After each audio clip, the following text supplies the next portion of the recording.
Okay, so the recording has started. Once again, good evening, everyone. And I'm so excited to have us all here. I'm Onome Omatsola, and yes, I'm a certified event planner, and I'll be taking you for this session tonight, for this training session tonight, and it's going to be an awesome time.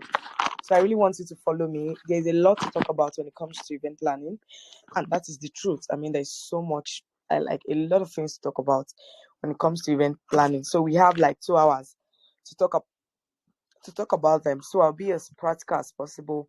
So there's a theoretical part of event planning and there is a practical part. So I'll not be able to take you the practical aspects because of course it's not like there's an event I'm planning now and then I'll call all of you to come and join me. But I'll try as much as possible to run you through what the experience or the hands-on experience of an event planner looks like. So I will try to run you through a life or a day in the life of an event planner. So I will try to make it as practical as possible that even though you have not, you've not been live at an event and you've never planned event before, with the knowledge you'll be getting tonight, you should have an idea and you can even decide that, oh, so this is how this event business works. Okay, I think it's something I love. And with this, if you can really follow me through closely with what I'll be teaching you tonight, I can tell you that even when you meet yourself at an experience or at an event, you can start to reason as an event planner, right? So I just want you to follow me closely so that this session is going to really be beneficiary to you. If you can hear me, please confirm at the comment section that you can hear me before I start. Can you hear me? Please confirm you can hear me. Oh, thank you, Rosalind. Amazing. Okay. Oh, you can hear me. Thank you. Okay, amazing. So we can hear me. Amazing. So I will share my screen now. I have a document I've prepared. So the document will only address the theoretical aspect of the training. So after the document, when I'm done talking about what we have in the document, then I'll now go to the other side of the training, which is the practical aspect and what we really do not have on the document. But irrespective of the document or not, I just want you to follow me. I want to assume and I want to believe that you're with your journal, with your pen, right? So you should not come to a training session like this without coming with your journal because you're here to learn. So I want to assume or I want to believe that you're with your pen and you're with your paper, your pen and your journal. So if you are not, please, I will encourage you get something you can journal with. You might want to use your phone as well, but just ensure that you're journaling, you're writing something down before that way you will not miss out on any important information I'll be sharing with you. Do you understand? So please try to journal something down. So let me just go ahead to share my screen right now. Please let me know when you can see my screen. Okay, I think you should be able to see my screen now. Okay.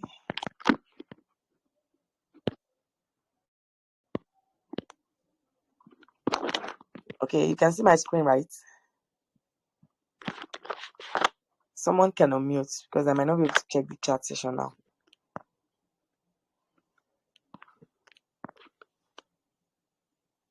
Can you see my screen? Someone should please unmute and talk to me. I can't. Yes. Yes, ma.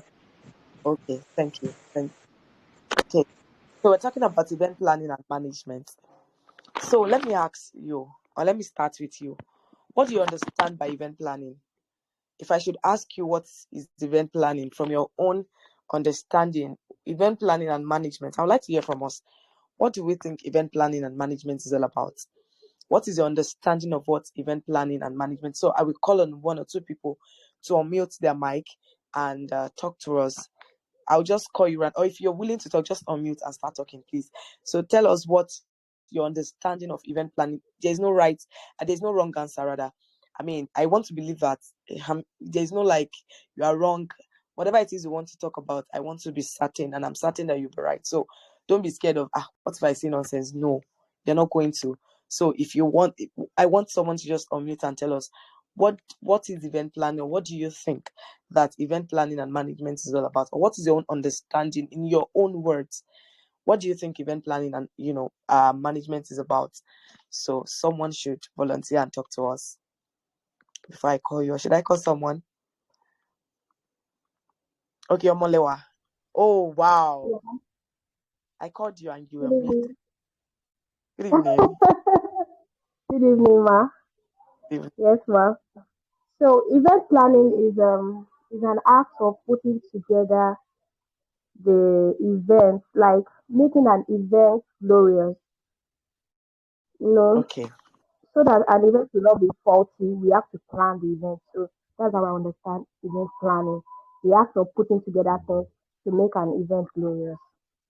Wow, amazing, amazing. Thank you so much. That's so brilliant.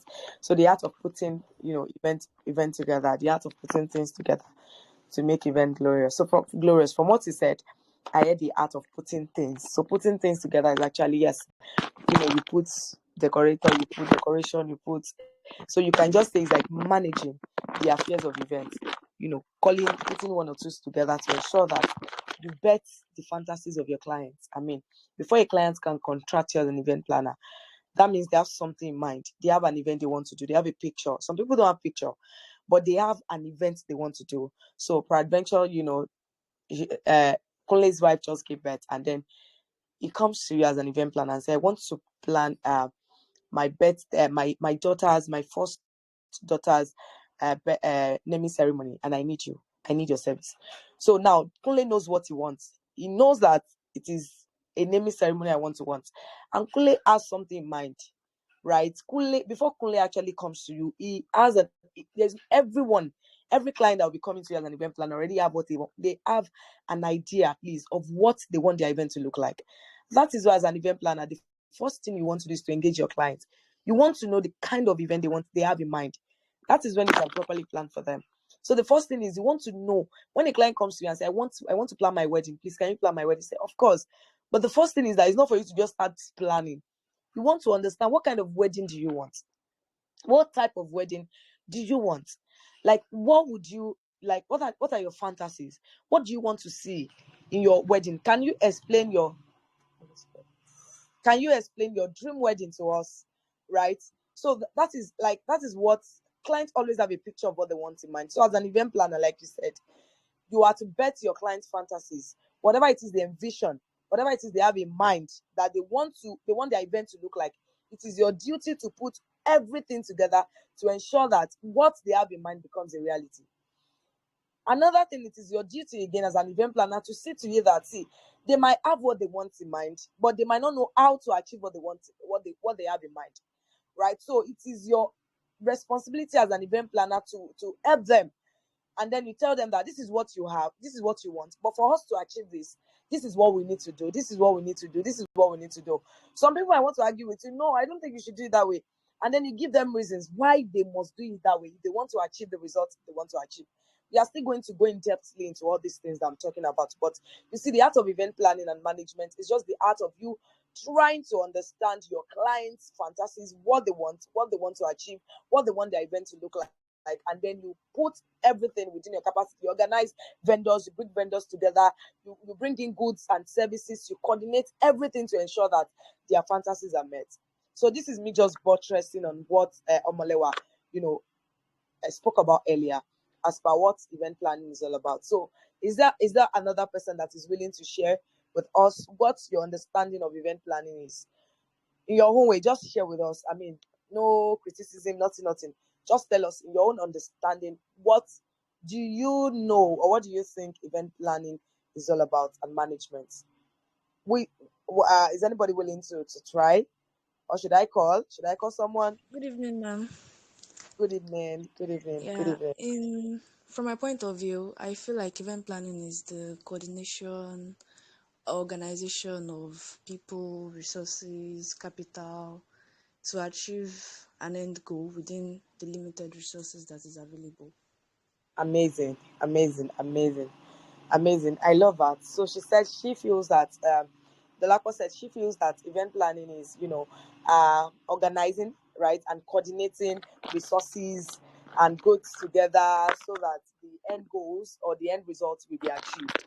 That is really brilliant. Yes, I see coordination.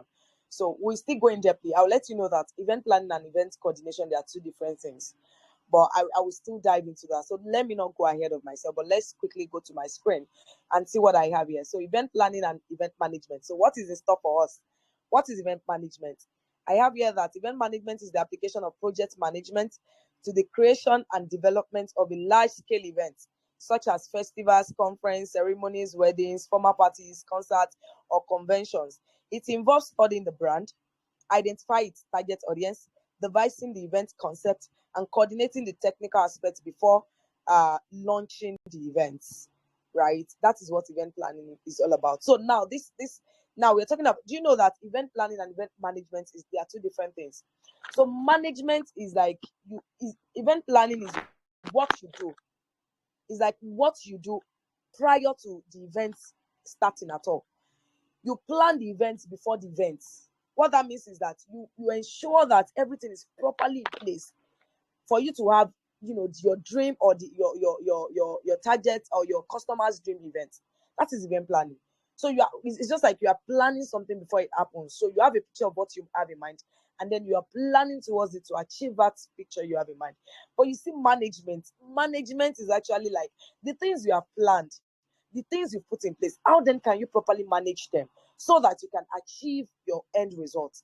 So do you see? But they both work hand in hand. So if you're an event planner, you should be an event manager, right? So they both work in hand in hand. So I say event management is the application of project management to the creation and development of a large scale event.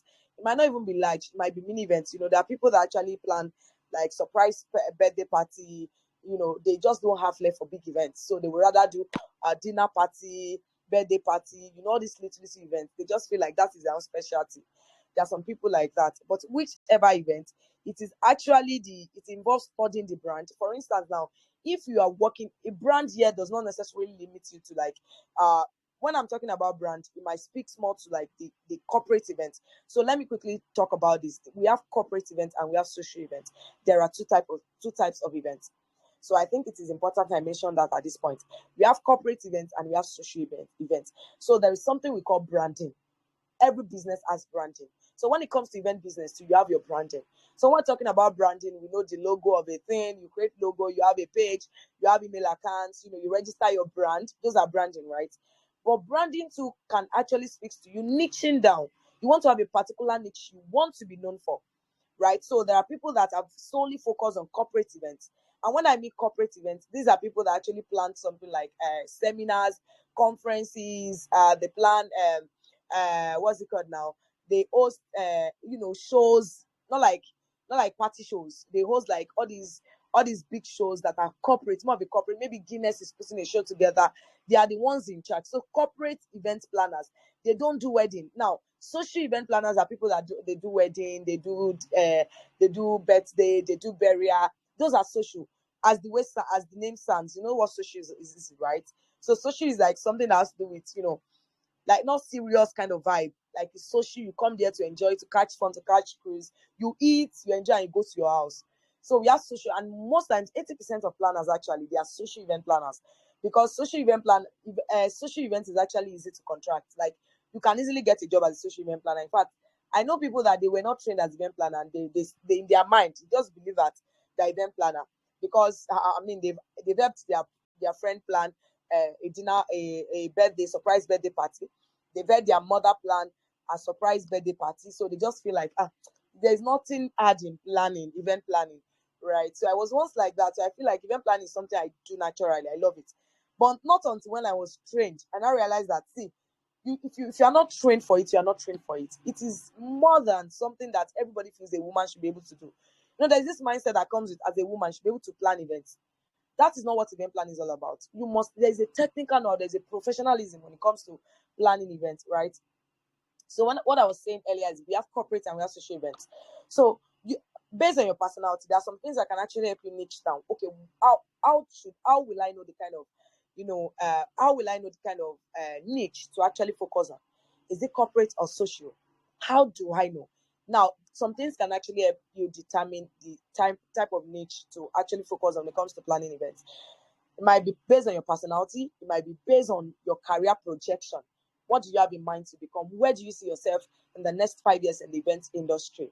Right? There are some people that they are more of a corporate person. They are not really into all these party of a thing, going to weddings. But when it comes to hosting like conferences, seminars, they are just so good in they are more of a career person. Like if you are this kind of person that likes to wear suits, you might actually be more suitable for corporate event planning, because it's more of a serious kind of event planning than the social event planning. But when it comes to party, you just want to party, you are so energetic, you are the party type, you like fun, you just love being where it is happening, you just social events might be what is suitable for you. Now, let me tell you, I need to clear. There is something I must clarify here, that your personality sometimes should not limit you in actually exploring your potential, especially as an event planner. Some people say that they are not outspoken, but as an event planner, you must be outspoken. I will go to that. I feel like I'm going ahead of myself, but I just quickly want to clarify between social and corporate event planner. So it is better you niche down actually, so that people can know you for something. You can't say you want to be there are people that actually does it, but I've realized that at the end of the day, people do not really know where to place you. So people that actually does corporate events, there are not really many, but because corporate events is a contract kind of event. What I mean is that there's a seminar, maybe Access Bank is putting a seminar together for women, and they are looking for an event planner to plan it. Now, the way you will get your job as a social event planner is different from the way you will get your job as a corporate event planner. As a matter of fact, corporate event planner, they have CVs. They have CVs, because you are going to the corporate world. You want to go, it's like you want to go and collect a job. It's like you are contracting for a position. Do you understand? So when you go there, you are going with your CV. They want to see what you've done. They want to see your skills. They want to see your potential. They want to see the events you planned.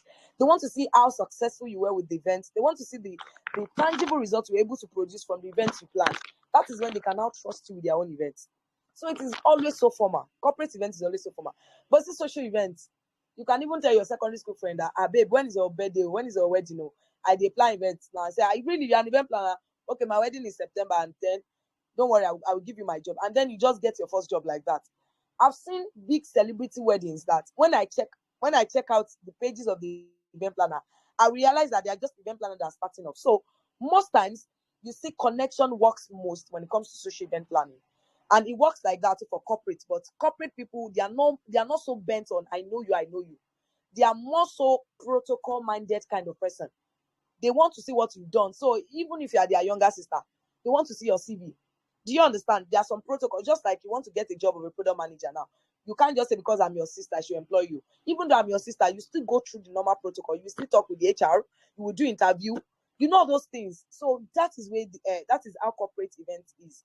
I guess that is why so many people are not really so into corporate event, because they feel really, truly, truthfully, people feel like before you can really get gigs, it's always a lot of work, right? But the point is that the moment you are known for it, if you can position yourself as an authority, as a corporate event planner, the moment you're known for it, trust me, gigs will start coming on its own. When people want to plan, and it's trust me, when people give you, they can give you gig of 500,000 naira, 600,000 naira. Like I said, event plan is a lucrative job, and that is the truth. It's a mental job as well, right? So we put our all into event planning, but there's something to compensate for it. For me personally, event planning for me is more than a job. It's something that I love doing. I enjoy doing it. And there's a way that when I see events on the day of the event and I see everything playing out the way I envisioned it, there's a way it gives me so much joy, so much satisfaction. I just feel like, oh, I feel so fulfilled, right? So that is how event planning is for me. And that is how it should be. I feel like there's a level of excitement you should have towards your job. It's not a job that event planning is not a job you want to take up because you need money desperately. You can get frustrated. There are a lot of challenges on the way, but the truth is that every career path, every job, every business has its own challenges, right? But knowing your technical know-how, knowing the reason why you want to do the business or the career, knowing your future project, the future you see yourself in doing that business can actually give you the motivation, right? And the tenacity you need to continue. Do you understand? So that is that about corporate and social events. So basically, I just want you to know that there are two types of events, corporate and social. But really, when it comes to planning events, it is the same principle with both with social and corporate. It is the same principle. It is like the same. Everything I'll be sharing with you tonight is applicable for both social and corporate event planning. So I might be mentioning more of social event planning, right? So if I'm saying weddings and all, just know that that is what I'm focusing on right now, and that is what the focus of the attention. Like if I ask you now, how many people are really interested in social event planning? I don't think we have a larger percent. Corporates, people are not really always that many. But when we talk about social, then I will use social as well because it is more relatable. Weddings now, at least you must have been to one wedding or the other before. So if I say corporate events now, you might not have been to so many of them. So I want to drive my point home. So I'll be talking more or relating more to that, to social events. But I'm just here to clarify to you that irrespective of the events you're planning, whatever it is I'll be sharing with you tonight is applicable to both. Am I still communicating?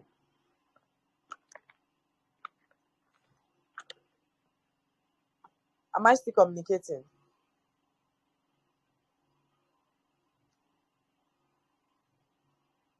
I'm following you. Okay, thank you. Thank you.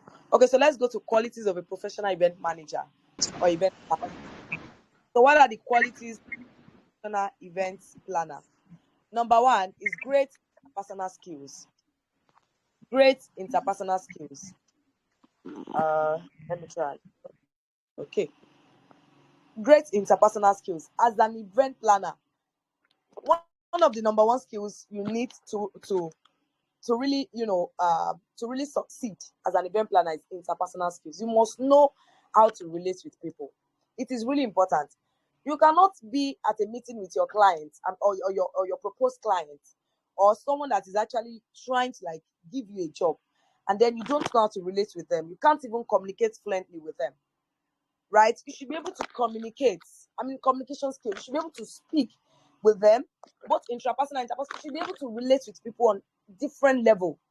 So when you see your clients, maybe you want to get a job and then your client fix a meeting for you. It might be virtual, it might be physical.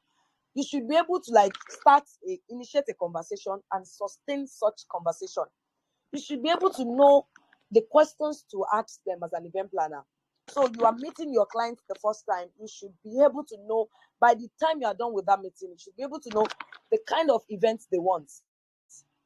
But if you don't ask them, how will you know? So great interpersonal skills. So it's not something. I don't like to talk. Oh. No, you must know how to talk.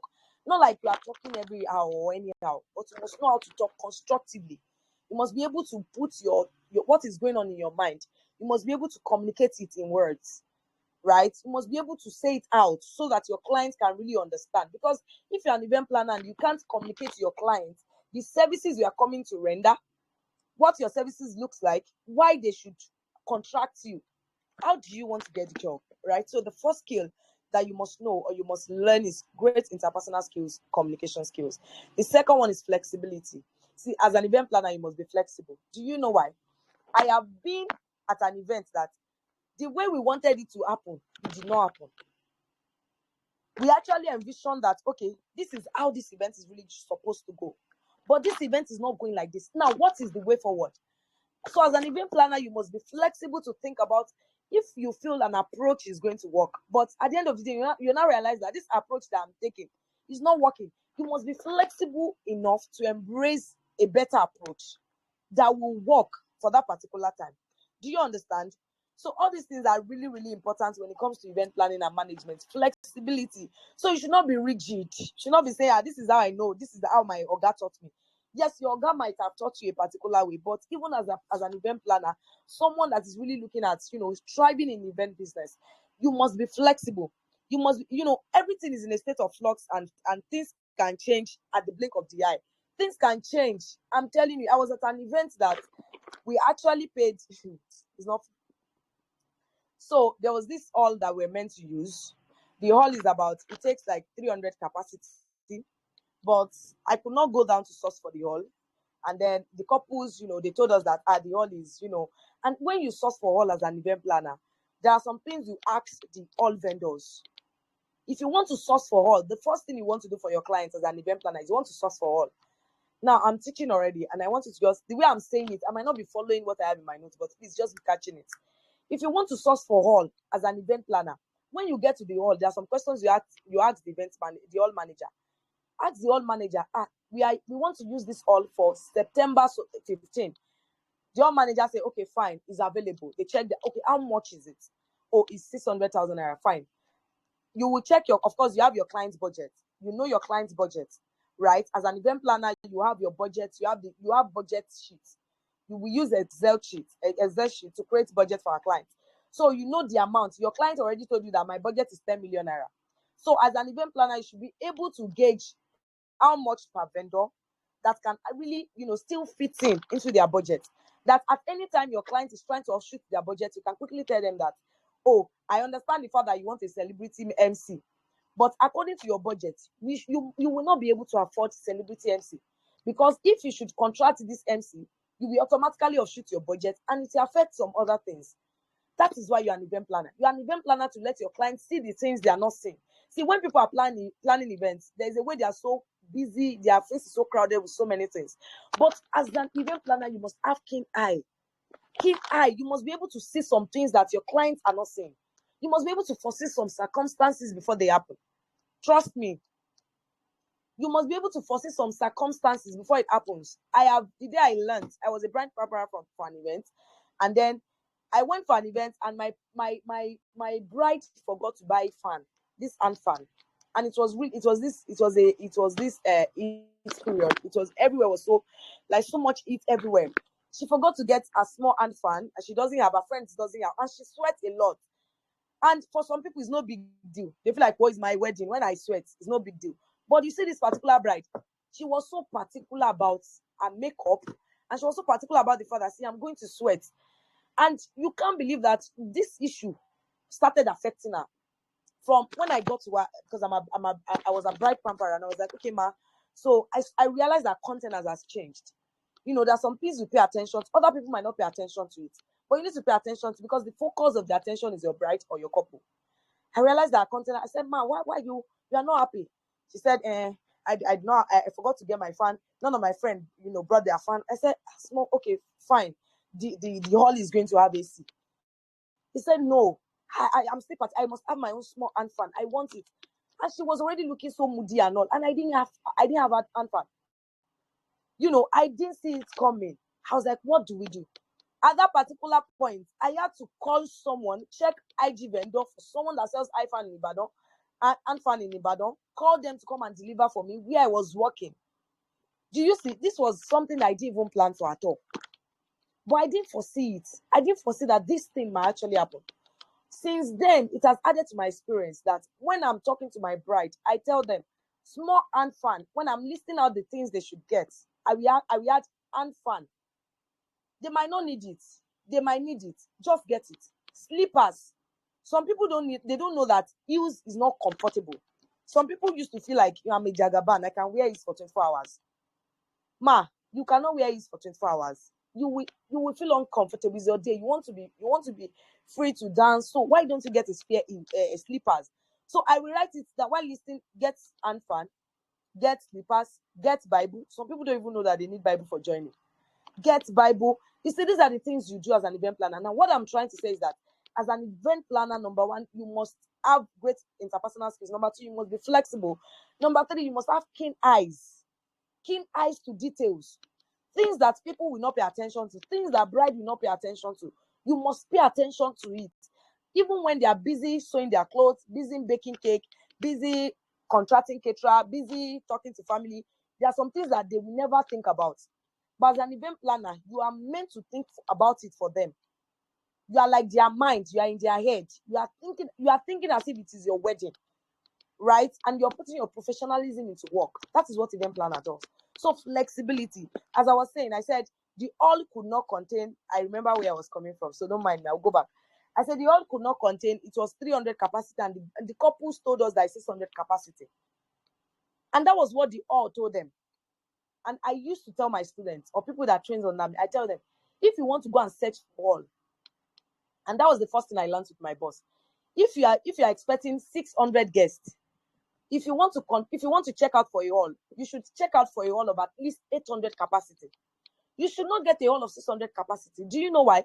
There will be walkway, there will be stage where people will dance, DJ, MC, live band. MC is not setting up. DJ and MC and live band rather, they are setting up. People that are cooking, some people they set up their caterer set up inside the hall. When you remove all of these spaces, then there are spaces that should be between tables. I mean, everything should not be tight. So there should be walkways that people can really pass through. When you calculate all these things, they consume like 200 space, space capacity, and I'm not kidding. So if you are if you are checking out for us for your clients, you want to ask them, how is this all available? How much is it? You check, does it fit into the budget of my client? Okay, it's fitting into the budget of my client. Fine. Okay, now if it fits into the budget of my client, how many what is the capacity? Oh, it's 600 capacity. I'm sorry, we are looking for 800 capacity on. Even though your couple's guest is 600, but you already know that 600 cannot work because it is a job. They will tell you, oh my 800. They lie. Don't mind them. As a matter of fact, if you enter any hall and they tell you that the hall is 1,000 capacity, as an event planner, you should know that the hall is 800 capacity. You should know automatically. So when you enter any hall and they say, how many capacity? They say it's 1,000. Just know it's 800. When they say it's 700, no, it's 500. Just deduct 200 capacity automatically. That is how it works, right? So my clients, another question you can, let me just quickly, I'm just saying so many things together, don't mind me. So when you want to check out for oil again, you ask them, what is their rule and regulation like? Do they have any refund policy? There are some halls that has refund policy. What I mean by refund policy is that small chops, there are some vendors that they cook on the day of the event. And a typical example is small chops. Small chops, most times, they fry their small chops on the day of the event. There are some hall that has a special place for people to fry. They will tell you, oh, this is where the small chops people can fry. But there are some people, they don't really have that provision. So if you really want to bring that in, you're asking them, please, where can we fry our small chops? They'll tell you that, oh, you will fry at the back of the whatever, at the back of the hall, but you are going to pay us 20,000 naira refundable fee. And this is to ensure that when you are done, you will clean our hotel. When you are done, nothing is going to spoil. You are not going to damage the wall of our hotel with your frying, maybe with your oil, hot oil. There's a way some people just fry, and if the wall is white, it will turn to black. So to avoid all of those things, they will tell you that they have a refund policy of 20,000 naira. There are some people, they will tell you that the refund policy is for their socket, because some MC and some DJs and some live bands, when they come, they will spoil the socket of the hall before you leave the hall. So you ask them, oh, what is like your refund policy? They will tell you have a refund policy of 20,000 naira. So what is your refund policy covering for? Oh, our refund policy is covering for our sockets, it's covering for our halls, your decorator, and then you will now ask them that as an event planner, you should know who should pay for refund policy. You see, these are things that professional knows, but you see, normal people that just put one or two planning events together, we never know. And on the day of the event, you have issues because of this. Because the hall manager will now start harassing everybody that, why will you spoil our socket? But if we had had this discussion, all of these things would have been discussed. So the DJ, the DJ and the live band, they already know that they are paying 5,000 out of the 20.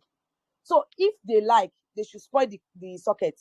The 5,000 naira we use, they will use the 5,000 naira to cater for the socket. And then they will tell you that the decorator is meant to pay 10,000 naira. Because some decorators, when they come, they used to nail, put nails on their wall, and it used to affect their wall, and they don't like it. So if there's any damage on their wall, they are not refunding the 10,000 naira from the decorator. So these are some of the refund policy you ask from all, right? Another thing you ask from all managers when you go to check out halls for your clients. These things clients don't know, but as an event planner, these are questions you ask all manager. Is that what time to what time are you opening? Like how many hours will you guys be opening for? For instance, your event is starting by 1 p.m. Your after party, your reception starting by 1, and you have after party about 9 p.m. But you did not ask the hall to know when they normally off their gen and when they normally log their hall. So when it is 7 p.m. that you just brought in your after party props and your guests are high that they want to dance, your hype man is already around after party. The all now off their gen. Then you are looking like as if you don't know what you are doing. At that point, you are the event planner. Then the couples are now called, what is happening? Moon events, what is happening? What is happening here? What is wrong? And then you are looking confused because you don't know what is going on in yourself. It should not be. So these are the discussions you have with all manager. Okay, how many hours? All we tell you that normally we close by 7 p.m. Can you extend it by 2 hours? My clients will love to have after party till about 9-10 p.m. Most times they will tell you that no, it's not possible. But most times they are saying that because they want additional fee. Then you ask them that, okay, if you want you to do that till 10 p.m., what should we do? They will tell you that you are going to fuel our gen. You are going to fuel our gen for 3 hours. It is not on us. You tell them it's no problem. How much gel are we fueling?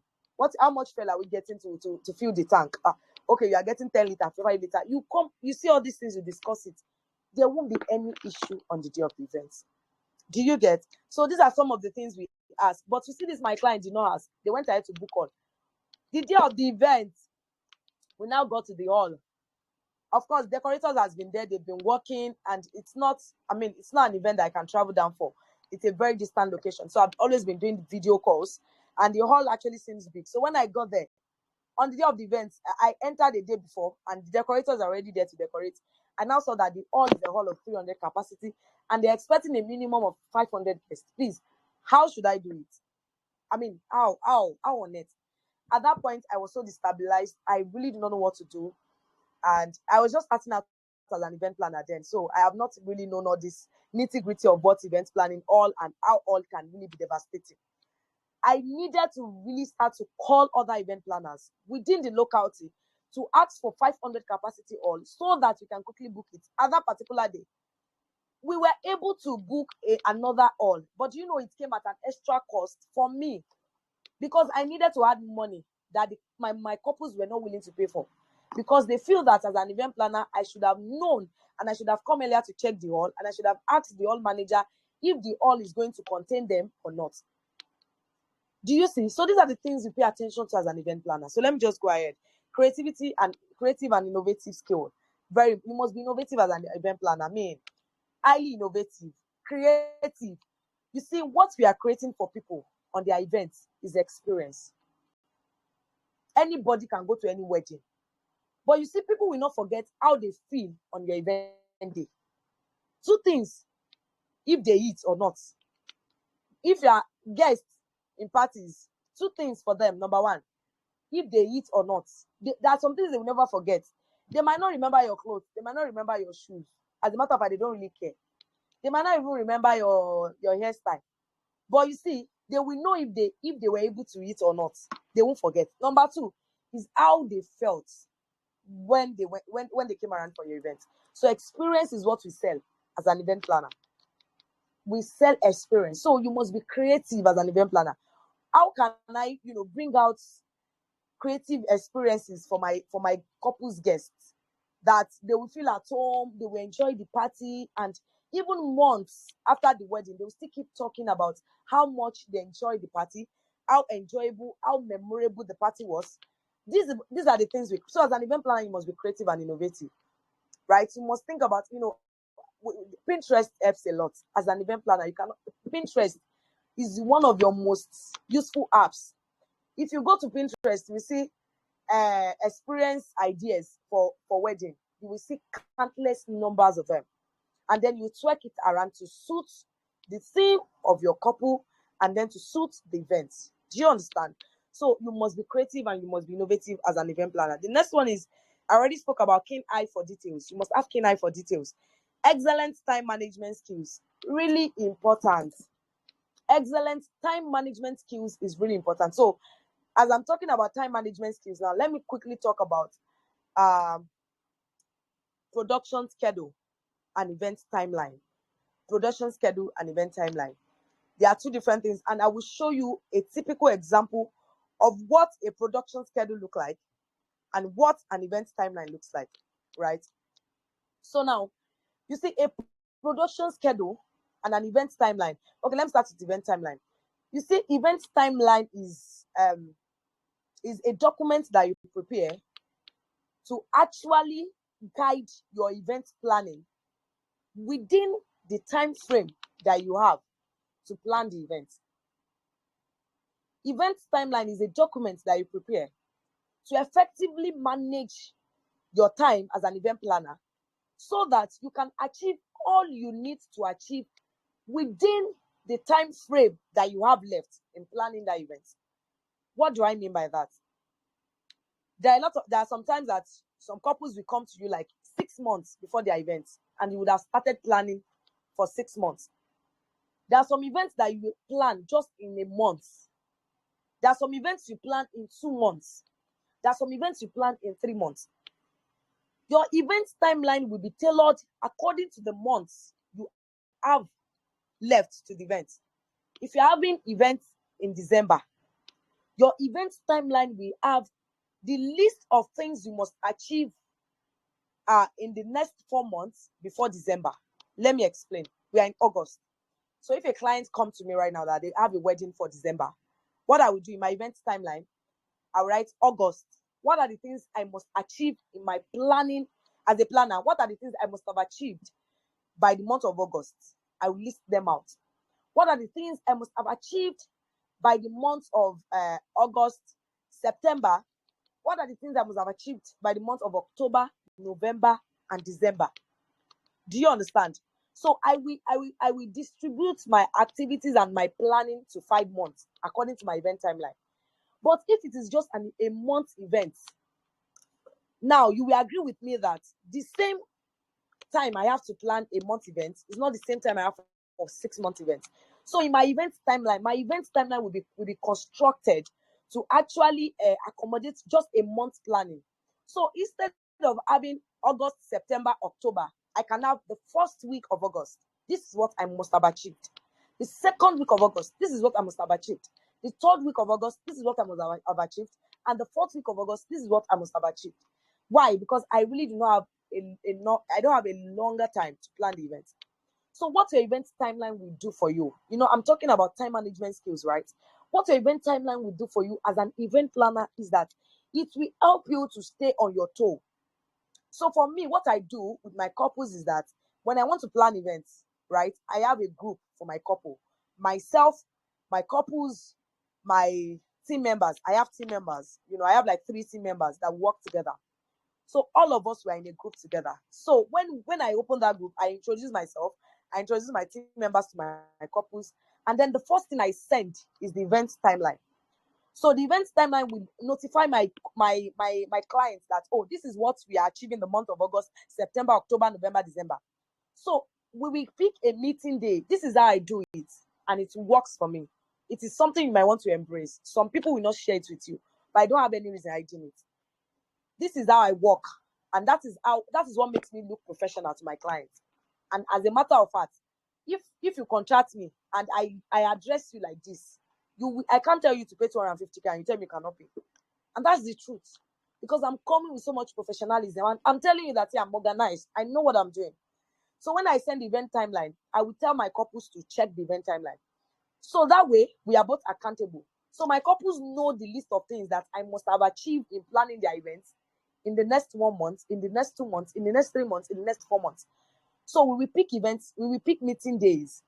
For us, most times it works 2 times a week. Sometimes Wednesday, Friday, Tuesday, Thursday, depending on the schedule of my couple. Remember, your couples are your priorities. So as much as possible, you must try to fit a schedule that works for both of you. Because at every meeting time, your couples must be available, and you must be available for meeting as well. So do you know, at every meeting, I used to have agenda for meeting. So my agenda for meeting for that day, okay, for today, we are talking about all, sourcing for hall, booking all. We're talking about sourcing for makeup artists, get invoice for makeup artists. I will write the agenda, but the agenda is still based on my timeline. I cannot come and write agenda for goals I'm meant to achieve for the month of October when I'm still in the month of August. Are we getting it? And it is wisdom. That's something that comes by discretion. As an event planner, you should know the order of priority. If you are planning events, the first thing that comes first is your all. That is the order of priority. Your all. If you've not booked all, you cannot plan events, because as a matter of fact, you cannot contract decorator, you cannot contract live band. Most of the 80% of the vendors, you cannot contract them if you have not booked your all, because they want to know where the event is happening. So you book your hall. That is so you see, those order of priority. That is how you will have them in your event timeline. Do you understand? Then there are some vendors too that are really important. Caterer, food vendor, right? You book them. Then when we are talking about videographer and photographer, because anybody can book them at any time. So you want to book them down for that particular day. And there are some couples that they have some particular videographers and photographers they want to use. If you cannot get them to use they will not just be happy. So as a planner, you must know the vendors you must reach out to first and book down as an order of priority. Do you understand? Another thing that is really important is the outfit, because outfits take time, right? So the on your event timeline, on your agenda, you are writing source for vendors outfit or outfit for vendors. So you must, another important thing on your agenda list is theme. You must there's some things that are really crucial. Even on the first day of the meeting, you want to discuss the theme of their event. What is the theme of your event? What are you looking at? What are you looking at doing at your what is your, what kind of event do you have in mind? Some people will tell you that for my events, I don't really want much. I don't want many people in my events, but I would love if everywhere is just white, right? I just want white. Then I want this traditional touch in my event. That some people know, they might not be able to put it together, but they always have an idea. So when you listen to them, you hear the idea. You can now come with, okay, I think we can do a rustic theme for your wedding. The same, the colors. These are the things you discuss at the first initial days of your event planning. So after fixing your theme, your colors, that is when you now go ahead to talk about vendors' outfits or sourcing for vendors for your couples outfits. Some couples already know the vendors they want to use, but some people, they don't know. I've planned an event that the couples did not know anything from beginning to the end. They don't want to know. They just want to contract event planner, book all the vendors according to your discretion, and we will come for our wedding. There's some couples like that. So for couples like that, you must source for their vendors for them, for their outfits, not Ashwebi rather, their suits, their clothes, their wedding dress, all of those things according to the theme of their wedding. You see, the order of priority, that is how you book your timeline. So now let me go ahead to show you a practical example of what a timeline looks like. You remember, I'm still talking about time management skills. These are the things that actually help you to manage your time as an event planner. That even though you are planning an event, you still have time to do other things you are doing. Sometimes in my boss's company, we plan like 10 events simultaneously. Like we are planning 10 events simultaneously. I've never seen us plan one event. As we are planning for the TD love story. We are planning for Meet the Shade's love story. We are planning for Emmanuel's joy.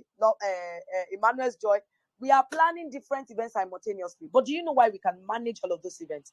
It's because we already have meeting days for each of them, right? We already have event timeline for each of them, and then we know what we are doing per time.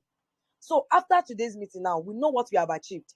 So when we are coming against next meeting, I will pick up my agenda of next meeting from where we stopped on Monday or the last meeting. So if where we stopped on at our previous meeting is we shared a vendor suggestion of DJ to them. Now our new meeting now, the agenda will be decide on DJ. So I'm expecting my couples to decide on the DJ they are using, because I already sent them like maybe 10 recommendations of DJ. They will go through it. They will decide on the ones they want. Do you understand? I'm trying to make this as practical as possible, right? So let me quickly show you. Am I still communicating? Our time is going. We have to convert by 8:20, right? So we still have time, but am I still communicating? I want to be sure I'm still communicating. And are Yes, you ma, getting it? Okay, I'm communicating, right? Okay, are you getting it? Am I not putting everything together? Like, can you still decode what I'm trying to say? I feel like I'm saying yes, so I much to. can. Okay, you can understand, right? Yes, you understand. Okay, thank you. So let me quickly show you what an event timeline event timeline looks like. Turn.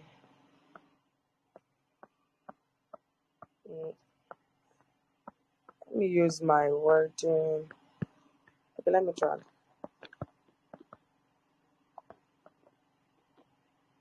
Mm.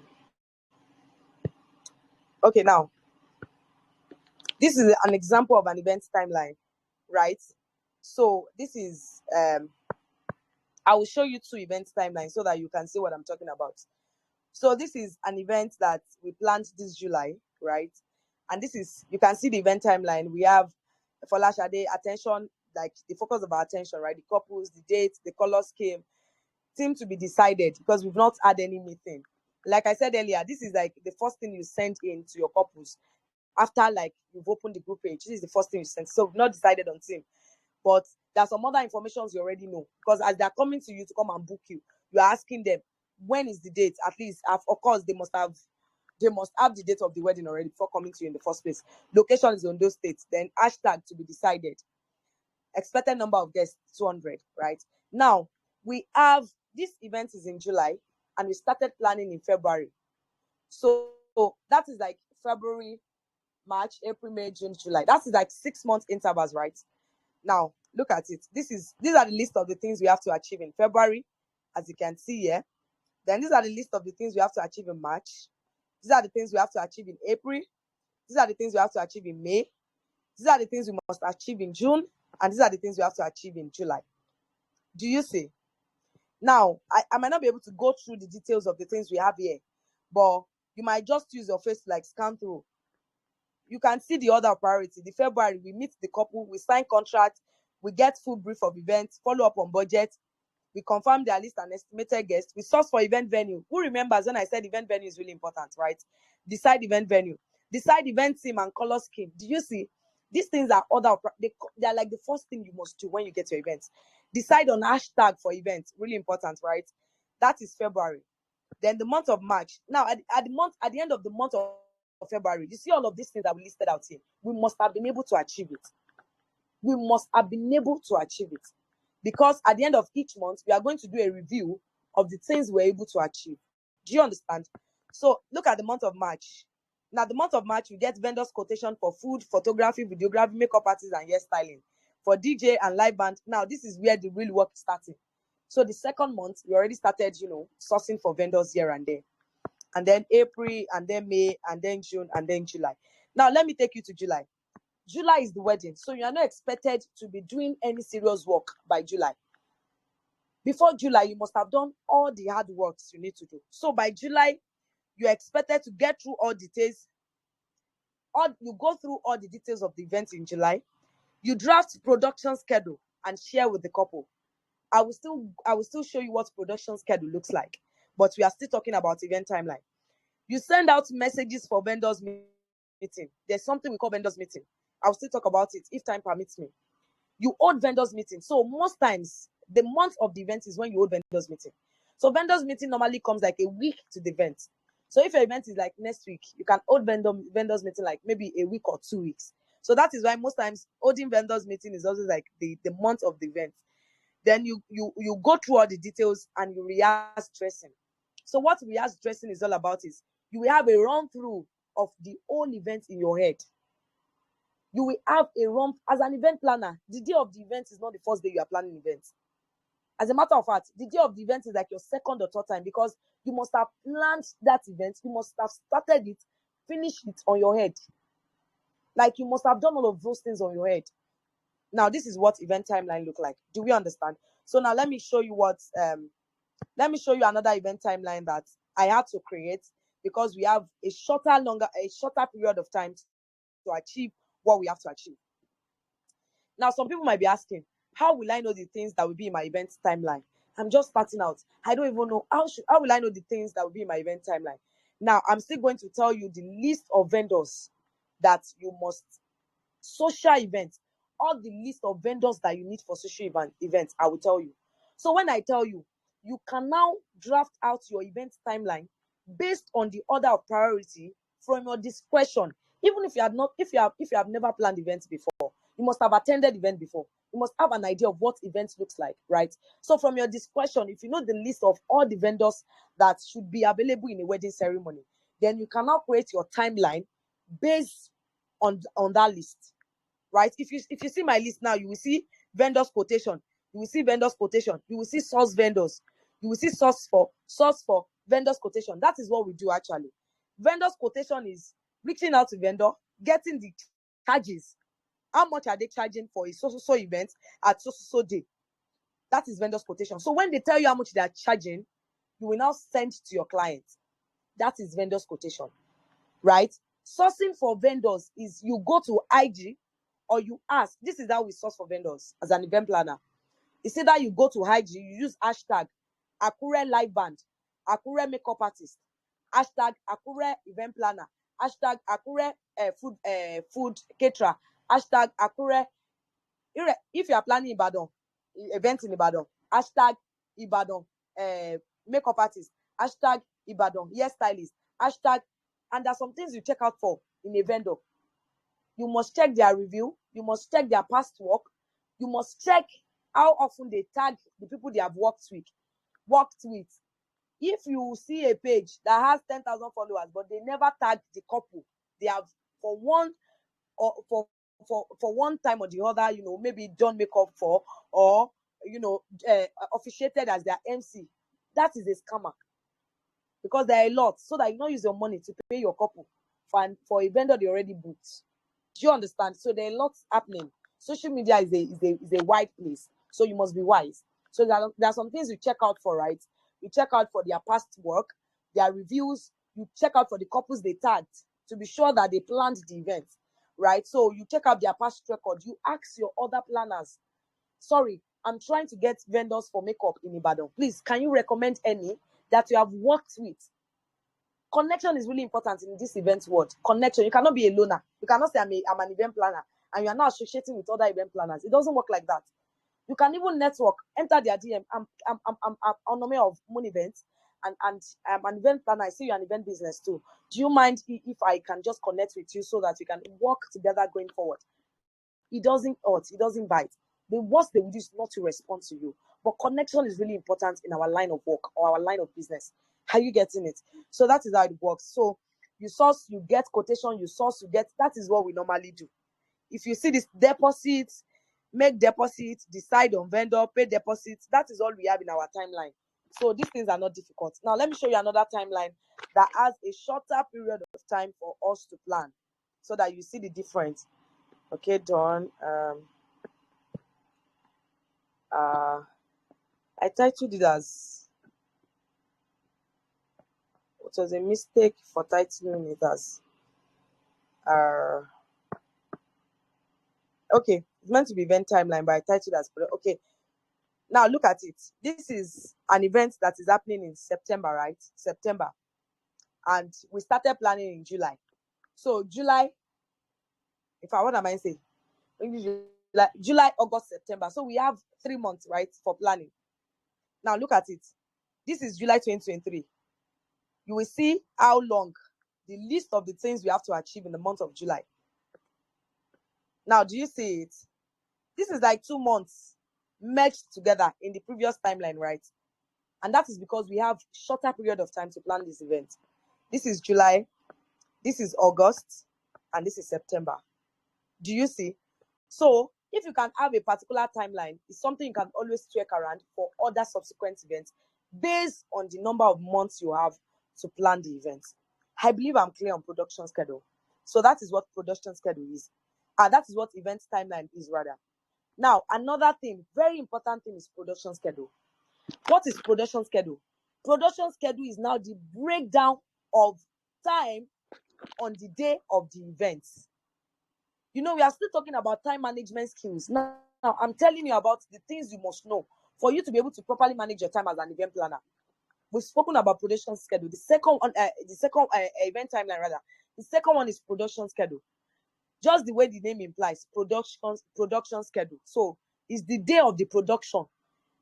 Now, if the event is a 2-day event, production schedule will now break down the event from the hours of the bride waking up and the last hour that the event will end. That is what production schedule is all about. So event timeline is what you prepare prior to the event, right? To show the months, the things you must achieve in months. But you see, production schedule is what you prepare for the event on the day of the event. It's time allocation. Is allocating time for the event. What is going to happen from the morning of the event to the night of the event. Production schedule is like putting a time allocation to every activities that will be happening on the day of the event. That is production schedule. Now, let me show you a typical example of what a production schedule looks like. Okay. Now, this is a production schedule I did for an event I planned last year, December 17. Now, it is Saturday. It's a day event. Oh, okay, yeah. It's a day event, and then they are doing traditional, they are doing church, and they are doing reception that same day. Now, look at my production schedule. Time, duration, what to do, where, and who is in charge. Now, this is it. Time is 3. Now, look at it. Like I said, production schedule is like the putting time slots into the activities that will be happening on the day of the event. As a professional event planner, if you can know these things, see, when I share my production schedule to my clients, they are like, Onome, you are too good. Because it practically is them of distress. Like, there's a way they just feel like, God, thank you. It's just like you're giving them a timetable of what that. And do you know what? This production schedule, when I'm done creating it, I will send it to the necessary vendor. I will send it to the makeup artist. I will send it to the videographer. I will send it to the photographer. I will send it to the gala stylist. Every vendor that is mentioned in this production schedule, I will send it to them so that they will know the exact time they are meant to arrive at the hotel of the bride. And I used to have clear, I don't mix pleasure with work. Even if you are my sister, the moment I'm contracting you as a vendor for my event, and you don't show up at the particular time that I expect you to show up, you might not collect your balance. It is what it is. Because at the end of the day, people will not come, they will not call makeup artists. They will call the planner. They will say, who is the planner? Hey, planner, it is you. They will start screaming in your head. So you must have a clear time with your clients that, see, you are the photographer, right? I already booked you. But it is important to know that if you don't show up at this particular time for my couple's event, you will refund us and I will deduct so percent of your money. Is that okay with you? You will have agreements. If the agreements, Yoruba will say, Tobatiwo, you will source for another vendors. There are 1,000,001 vendors that can deliver exceptionally well. Another thing I want to tell you is that there is always a vendor for your client's budget. There is always a vendor for your client's budget. Yes, it is possible. Another thing is branding. Like I said, there are some luxury event planner. I know some event planner that they cannot plan events less than 10 million naira. If it is less than, they cannot plan it. So for planners like that, and they will deliver premium. They call themselves premium event planner. They deliver premium, like they deliver premium. Go and check BZB on IG, BZB events. You know, after the call, I will try and look for some event planners you can start following and start checking out so that you will know what I'm saying. They deliver premium. So you too, you might be like, okay, I want to start doing luxury events. That's not a problem. So if that is what you are doing, you will brand yourself as a luxurious brand, and then the jobs you'll be collecting will not be, 3 million job. But if you are this kind of planner that it feels like you can really work with any budget, which is fine as well, the first thing you want to be sure of is your client's budget. And I will tell you again, there is always a vendor for your client's budget. So if you reach out to a vendor and they say, I want to buy, you will look for another vendor that can deliver what your client still wants, right? With the value or the amount of money they have. Do you get? So now look at this for an example. 3:45 to 4 a.m. Bride must wake up and freshen up. 4 to 6, makeup and gele time. 6 to 6:15, bride will eat breakfast and dress up for traditional attire. 6:15 to 6:50 a.m. photo shoot and video coverage with the couple. 6:50 to 7 a.m. transportation down to the hall. 7 to 8:30 engagement party. 8:30 to 9 a.m. transportation back to the apartment. Now, let me explain this to you so that you not be confused. The way I'm reading it now, I feel like you might not get it, but let me explain to you. You know what this is? Is that if you are doing a day event, the production schedule will be different from a 2-day event. We know that a day event is much more stressful and takes a lot of effort. So the reason my bride is waking up earlier, 3:45, is because it is a day event. And I want her to have enough time to take pictures, enough time to do the necessary thing. So that was why she's waking up by 3:45. But if it is like 2 days event, that the only thing they are doing on Saturday is just church and reception, she can wake up by 6 a.m. If church service is by 10 a.m., she can wake up by 6 a.m., do her makeup, take her photo shoot, and by 10 a.m. she's ready. Do you understand? So these things are just normal calculation as an event planner. It's not everything you will get trained. I mean, when I learned my event training, it's not everything that my boss taught me. Nobody's going to teach you that. So there are some things that you will use your discretion as an event planner to sort out. It's not everybody that your boss cannot tell you that by 10 a.m. In fact, as a matter of fact, my boss did not tell me anything about event planning, event timeline, and production schedule. The first assignment my boss gave me was, Onome, go and create a production schedule for this couple. And I did it. Because as a matter of fact, it's just thinking. It's just like putting yourself, okay, it's a day event. And they are doing traditional, they are doing white wedding, they are doing reception. That means the wife has to wake up early. Then in your mind, you will write it out first. How can I break this thing down so that my couples will have enough time to take pictures, they will have enough time to dress up, and then you will break them down reasonably. Now look at my makeup and gele time. I gave my makeup and gele time 2 hours. It will be unwise for you to go and do 6 o'clock to 6:30 for makeup. Who does that? Do you see? Some things are just logical. So this is how event plan is a mental business. You need to actually be there. You are planning it, you are calculating, you are using your discretion, you are putting normal time. Look at it now. There are some tasks here that we have 15 minutes. Now, bride changes into a white dress. That one is 15 minutes. Do you know why? Because she's not starting her makeup from her fresh. She's already styled her hair. She's only doing touch-up. So the touch-up should not take more than 15 minutes. That is why I said 15 minutes. But if she's doing her makeup from the beginning, it will be nothing less than 2 hours. So it's just like using your brain. Now, if you can take your time to just check through the list of what I have here, you will see that it's really no big deal. It's just me talking about my bride wake up, she freshens up, she does her makeup and gele, she eats breakfast, photo shoot after dressing up. Then when she's done for photo shoot, what next? She will go to the hall for the engagement, Abby. Then engagement party. After engagement party, they will transport her back to the apartment so that she will go and touch up and she will do her hairstyle. Then she will change into her wedding dress. Then 35 minutes for her photo shoot and video coverage. Then we transport them back to the church. Then church service will happen. After church service, there'll be photo session with family and friends in church. Then we transport them down to the hall of the event.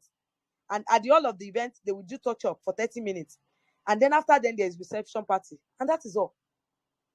And that is all. Now, like I said, all of the vendors I mentioned in this production schedule, I will send this production schedule to them. Why am I sending it to them? I am sending it to them so that they can know. I'm sending it to them so that they can know the time they're expected to arrive. Now look at here. I have 6:15 to 6:50 a.m. photo shoot and video coverage. Now, what that tells my photographer is that he or she is expected to be at the venue latest by 6 o'clock a.m. because you are meant to start the photo shoot and the video coverage by 6:15. So I will communicate with them. Your arrival time is 6 o'clock a.m.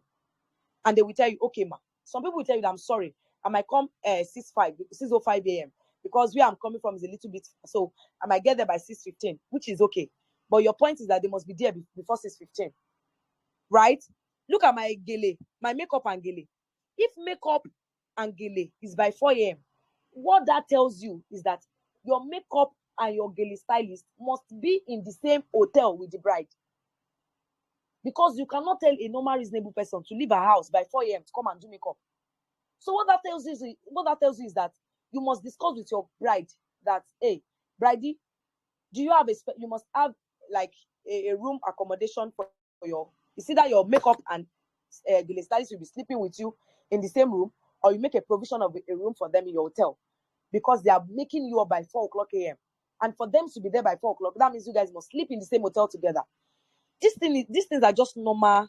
They're just normal thinking, right? So when you do it like this way, everybody And let me tell you, when I already arranged this thing, you see that 4 a.m., me myself, I still dey sleep sometimes. 4 a.m., I'm still sleeping. But because I already did everything I should have done, I already reached out to the necessary vendors, the makeup and the hairstylists. They know when they are meant to work. They slept with the bride. When it is 4 o'clock, they would have started makeup.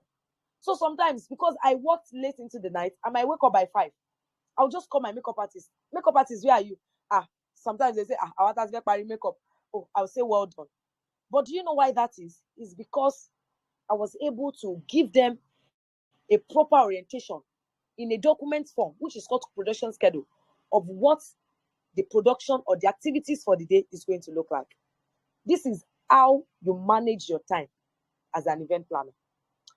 Am I still communicating? Now, let me know if you can still hear me. So let me go back to my documents that I was sharing earlier. Okay. Let me see if you guys are ready. Okay, you can still hear me. Thank you. Okay, amazing. Oh, thank you. Good. So let's quickly go on. I might not be able to touch on everything, but I'm just trying to touch on the important things that you must note as an event planner. Do you get? So that's what I'm really trying to do right now. And trust me, you see all these things I'm telling you. In fact, people that are doing event planning, not everyone knows it.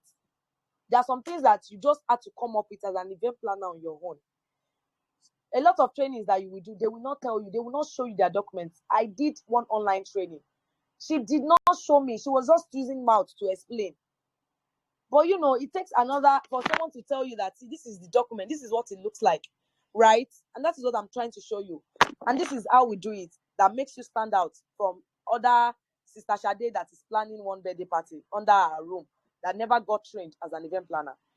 And these are what people pay a lot of money to learn.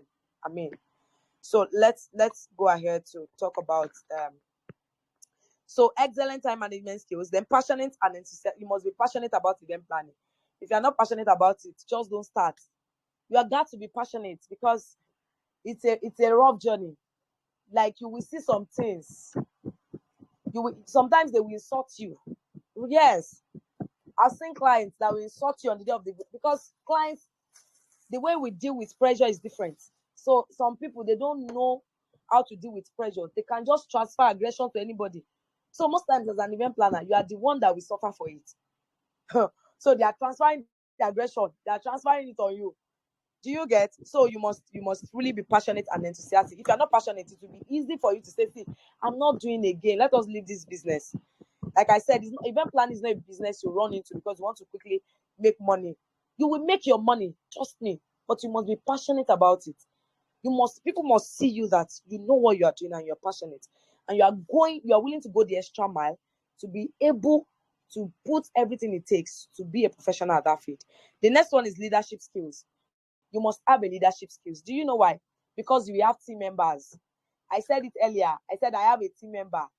Now, I said it earlier that there is difference between event planning and event coordination. Now, let me tell you the difference. There are some people that they are coordinators. I know coordinators that they don't plan events. They only coordinate. People have really contracted me to just coordinate their events. Even though they are the planner. So when it's time for the events, they contract me to coordinate the event for them, to join their team in coordinating. Do you understand? So there's difference between coordination and event planning. So event planner or event planning is, everything we'll be talking about now is event planning. But event coordination is the D-Day coordination. So what basically event coordination is about is coordinating all the vendors, coordinating all activities to see that there's a smooth running of everything that will be happening on the event. That is what coordinators do. So coordinators, they are people that are available on the day of the event to ensure that every vendor, everything is properly coordinated. Now, for proper coordination, it is important that your coordinators have an understanding of what the event is all about. Even if they are not, into like the proper planning, they didn't plan the whole event with you. You should have run them through on some specific things, like the vendors that are coming, like the hours of the event, like the food vendor, right? You should run them through so that they can properly communicate, they can properly coordinate events. Now, for us personally, when we work, we do have our lead planner and we do have coordinators. We do have like 3 coordinators. And you see the coordinator, we have food coordinator. What that means is that there is someone in charge of food, because we know how important food is on the day of the event, right? So she's the one that knows how many servers we have, how many ushers we have. So she will assign servers to ushers, right? So that when the servers are ready to serve, ushers will be the one directing them to the table to serve. So you see, these ushers, coordinators, they work together on the day of the event. So coordinator is like the one that is handing over to like, okay, ushers, how will I say it now? Ushers are directly they are directly responding to the coordinators. So that is how it is. So coordinators and ushers, they work hand in hand. So what coordinators do on the day of the event is that if you are in charge of the food, right, you will now go to the ushers, because you're working with the ushers, and then you will assign servers to the ushers. So there's a particular table that a particular usher is manning. You will now assign a particular server to that particular usher, and then you tell the server that this is the server you will be responding to. This is the usher you'll be responding to. So even if the ushers are not serving, the particular server already know the usher she's working with. So when she's serving, her own usher that was assigned to her or him will be the one that will be directing him. Oh, this is the table Ilodrosi. This was the last table you served. This is where you're starting next. This is when you're starting next. This is how we deal with organization on the day of the event, right? Then we have another coordinator. We have we do have the bride's and the groom's family coordinator. What this means is that there is a coordinator that is in charge of the groom's and the bride's family. She will see to it that they eat. Everything they are serving in that hall must get to them. That is another coordinator. Then there's a coordinator that specially we used to put for the couple's friend. Couple's friend, we used to put a coordinator in charge of the couple's friend. Do you know why? Most times, 99% of times, couples are always so concerned about their friends. They will tell you that their friends bought ashwebi. Some people even travel down from far places. It will not make sense that after all of this stress, they will not eat. It will not make sense that after all of this stress, there will not be chairs and tables. There will not be chairs for them to sit. Have you attended events that the ashwebi ladies, they didn't see chair to sit? So to avoid issues like that, there are coordinators, or there's a coordinator that is in charge solely of the ashwebi gangs, or the Oreko and Oreyawo.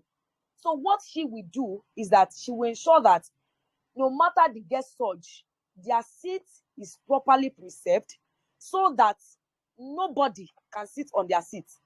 Even if you are Yayawo, Mommy Emma Binu Ejo, Ore Okolo ni Agayi. I've seen events that I had to stack the chairs and I had to man it myself because I was the couples coordinator. And I had to look at the Ore Oko Yayawo and said, Mommy Emma Binu, I'm sorry. See, I smile a lot, but when I'm working, I'm so stance because I need to take my stand. Mommy Emma Binu, Shera Wagai, Kishaga family, Ore Okoni, they traveled from far and near. So they cannot stand up. And it is the couple's request that their friend should sit. So I'm really sorry, ma, you can't carry this chair. And then sometimes some yaya will look at you. Oh, my bajel, is it me you are talking to like that? Mommy, I'm sorry. I didn't mean to insult you. But you can't carry this chair. I said, look at this girl. Who are you? Can you get me? I'm sorry, ma, you paid me for this. This is why I'm here, but you cannot carry this chair.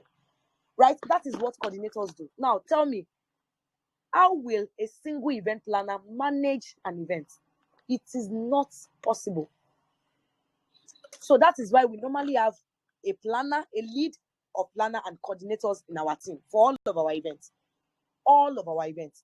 So planner is different from coordinators. There are some people that they don't plan. They don't like planning. What they like to do is coordination. So people contract them to come and coordinate their events. Like event planners contract them because they are professional coordinators. So event planner contract them to come and coordinate events. Right? And there are some people, they are planners. They don't like coordinating. My boss is an example. Mo, my boss, she doesn't like to coordinate. But my boss is a strategic planner. My boss can plan 15 events together within the space of a month. And I'm not capping. And everything will be successful. But you see, after planning, the D-Day coordination, you will not see my boss. She will disappear. Coordinating events stresses her out. So because she knows that, she has now developed and she has trained, coordinators that are sufficient and are capable and able. So on the day of the event, we don't used to count Mo as if she's one of us. We don't count as if we count as if she has really done her own work. Meanwhile, we plan the event together. Most times, it is better you have your own team. So if you have your own team, you guys will be the one to plan together, and they will still be the one to coordinate on the day of the event. So of course, you are paying them. So as an event planner, do you see, if you want to contract me for your job and I'm telling you to pay 250,000, 300K, you should know that I'm not scamming you, because out of the money I'm paying like 3 coordinators already, right? So imagine I'm paying like 30,000 naira for a coordinator each. That is 90,000 naira gone. So I can't charge you less than that, because I'm delivering premium value.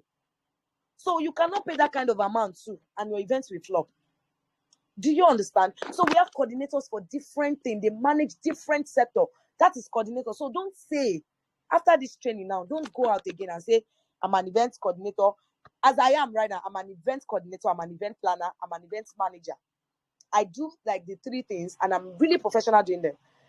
So if you go now after this event, of course, you're an event planner, you're an event coordinator, but you should not go and be saying that event planning and event coordination, they are the same thing. They are not the same thing. Event planning is what you do before the day of the event, but you see, event coordination is what you do on the day of the event, right? And coordinators, I'm so good at coordinating, and I'm really good at planning. See, my boss, if I'm on the team for coordination, my boss can go and sleep, because I'm so very energetic, I'm so here and there. So coordination for me is just something I enjoy doing, right? So I'm a coordinator, but I just want you to know there are differences between coordinators, planner. You might not necessarily be the planner for the event. I have seen couples that contracted coordinators, like they have planner and they will still contract coordinators on the day of the event. Do you see? So there are some people, for you, if you know your strengths, you can brand yourself to be a coordinator. I know people that they don't plan, they are coordinators. So there are a lot of sector and event planning that you can actually leverage on and start making money from. And that is the truth. It's not necessary. If you feel like me, I don't like planning. Planning stresses me out. You can brand yourself as a coordinator. And then you network, you coordinate, you reach out to planner, you tell them if they need coordinator, you're available. And then you tell them what you can deliver as a coordinator. And before you know it, you're making your cool cash as a coordinator. You are not planning events. But when it's time for you to go on board and coordinate on the D-Day, you go there, coordinate, collect your money. Do you understand? So that is how event coordination, and by now, you should know the difference between event coordinators and event planners. They are different. One person can do both. You can be a planner, you can be a coordinator. But it is possible that you're a planner and you are not a coordinator, or you're a coordinator and you are not a planner. They are 2 different things. Now, are we getting the gist? So, you must have leadership skills because you have team members. And there is bride pamperer. Sorry, I forgot that. You must have been hearing bride pamperer, bride pamperer, bride pamperer. Now, if we have a team of 4 people, we have the lead planner and we have 3 coordinators. 2 people will be in the hall and 1 person will be a bride pamperer. What does bride pamperer does? Bride, not sure you've been hearing bride pamperer. I'm a bride pamperer. Now, let me tell you what a bride pamperer does for an event. Bride pamperers are really important for every event. Do you know why? Bride pamperer arrives at the hotel of the bride earlier than the planner. Earlier. Because they are there to take, just the way the name sounds, they are there to pamper the bride. See, if you see me as a bride pamperer, forget all this grammar. I'm down to earth. Because at that particular day, it's not about me. It's about my bride. So I'm always so comfortable. I will wear my palm, right? Classy palm, of course, because you're a bride pamperer, your coordinator, does not mean you should appear anyhow. No, you still appear as classy as possible, but you look comfortable. So when I get there, I will the number 1 assignment of a bride pamperer is to ensure that you see that production schedule that I made mention earlier. It is the work of the bride pamperer to follow up on all of the vendors that are on that list of the production schedule.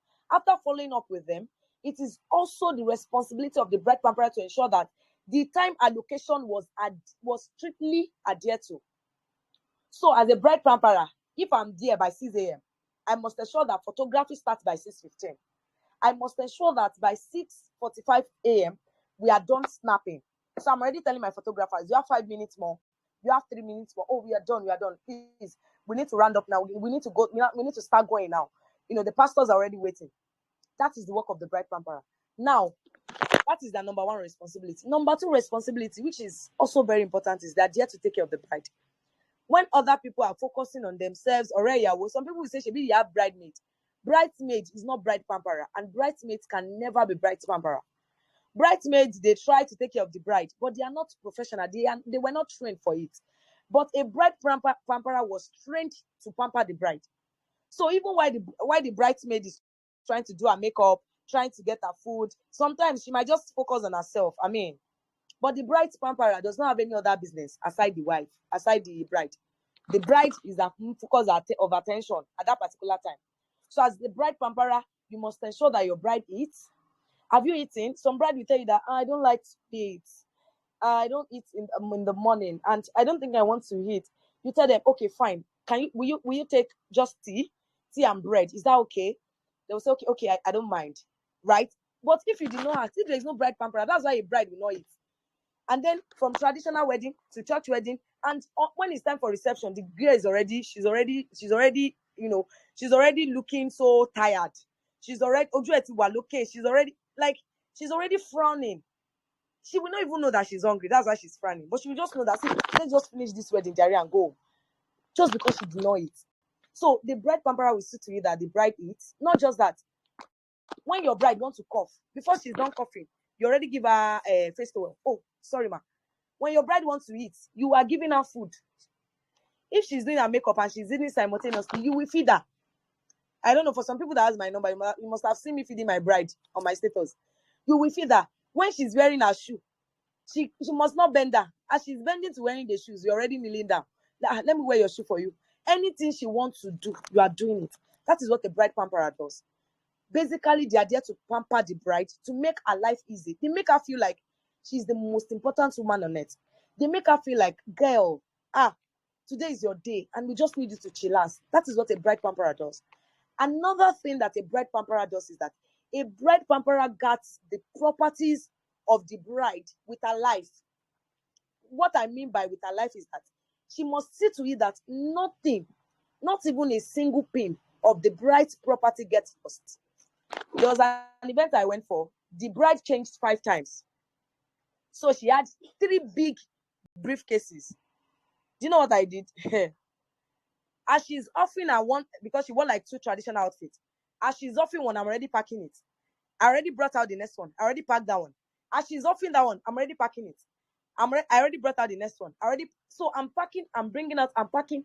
So my head is already calculating. What is she wearing next? She's wearing shoe. She's wearing necklace. I will bring out everything. Then, as she's offering what she's offering, I'm already thinking, oh, where's the necklace? She was wearing one necklace. Oh, bride, where's the necklace you just off? Because at that point, the bride doesn't care. She might remove her necklace and throw it somewhere. But let me tell you, when she gets home that night or 2 days after, and she wants to calculate her properties, that is when she will say, I lost my gold chain. I lost my gold earring. But during the day of the event, she will not know that she has a gold chain. She will not know. But it is the job of the bride pamperer to ensure that all her properties are well packaged in her briefcases and ensure that nothing misses. Another important thing that a bride pamperer does at an event is that a bride pamperer ensures that some important things are guarded jealously. For instance, the ring. When I arrive as the bride pamperer of an event, the first thing I ask my bride is, where is your ring? She will say it's with the bridesmaid. I said, sorry, ma'am, can I have the ring? She said, I will hold it. I said, don't worry. This is my job. I will hold it. Because a lot of times, you will give the ring to the bridesmaid. The bridesmaid will drop her bag inside the car of her boyfriend. When it's time to join the couple, they will say, where is the ring? We will now be looking for the car. It has happened. I'm telling you real life experiences. We will not be looking for the car. They will not say, the guy quickly stepped out to go and get drinks. And then the ring is inside the car. And then the pastor will now be waiting for you to bring the ring. It doesn't happen. So, as the bride pamperer, I will collect the ring. I will collect the Bible. You see those 2 things, I will guard it. Because I will always be with the bride. So, the moment I'm in the church and pastor is saying, where is the ring? I don't bring them out. This is the ring, sir. Where is the Bible? Oh, this is the Bible. Before they ask for anything, I'm already saying it. I'm already giving it. I will pack my bride slippers. So bride pamperer normally have like a small bag. When I go for events, I do go with tote bag. So you see that tote bag is where I put my bride's ring, my bride's Bible, my bride's slippers, my bride's hand fan. And some people they are veil. Some people don't know that they will need veil for their church. Oh. They will do all their photo shoots. They will not wear veil. When they now want to enter, let's say when pastor now said the bride should walk in, you'll not be, where's my veil? Where's my veil? But the bride pamperer, you would have packaged the veil, put it inside your bag. So when the bride gets there, say, where's my veil? You just bring it out. This is your veil, ma. Do you understand? And then maybe after the church, the bride say, my legs are aching me, God. And I forgot to I forgot to bring my slippers. Your slippers, they're with me. This is your slippers, please, off your heels. This is what bride pamperer does, but people don't know. People say, what is bride pamperer again? This bride pamperer is a coordinator again. It's also a coordinator. So I'm trying to tell you what coordinators do and different type of coordinators we have in an event. Do you see? I mean, are we following? So that is that on that. So superior organization skill and tech savvy. Qualities of a professional event planner. You must be tech savvy. You must be tech savvy. You must be tech savvy. There are a lot of tools that can help event planning and management that can make it a lot much more easier these days. So as an event planner, 21st century event planner, you must be technology savvy. So there are some tools, there are some apps that you can use now that will not stress you. There's some budget app that you can create your client's budget without stress, right? There's some app that can actually help you to create schedules, timelines. There are lots of apps, so you can just check them out. You must be tech savvy. So let's talk about building your package as an event planner. Building your package as an event planner. Now, this is now talking about the money aspect of event planning business, right? And let me grab water.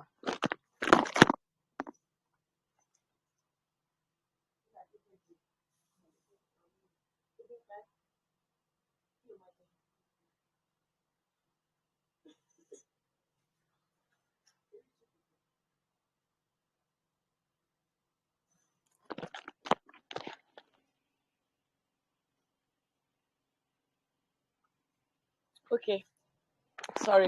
So I'm back. Can we still hear me? Okay, thank you. We'll soon be done, really. I promise you. So, yeah, I was talking about building your package. What is package?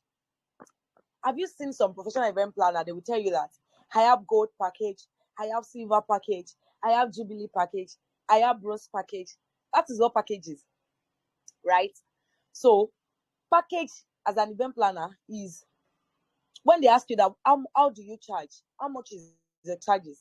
If you have your package, you just send your package to your client.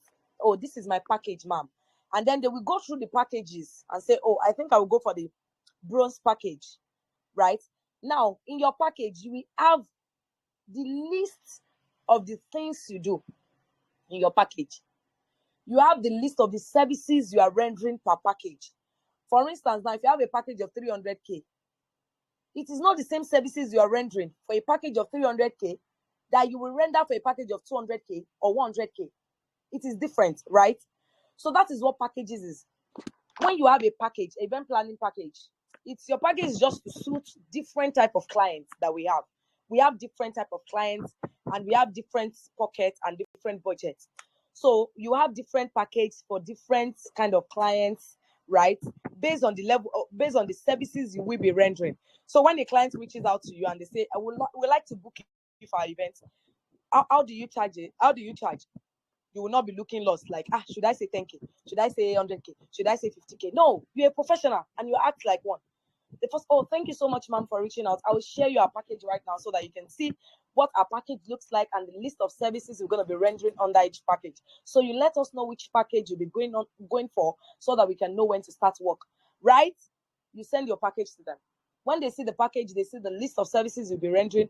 Oh, I think we can afford your good package. They might want to negotiate, right? If it is fine with you, okay, fine. If it is not fine, I'm sorry, I can't give these services for this package. I can rather do this and do this and do that. So package is really important for you to stand as a professional. If you see an event planner that doesn't have a package, don't give your event to that person. And as an event planner professional that you are here for this conference, you must know that you must have a package. It is important.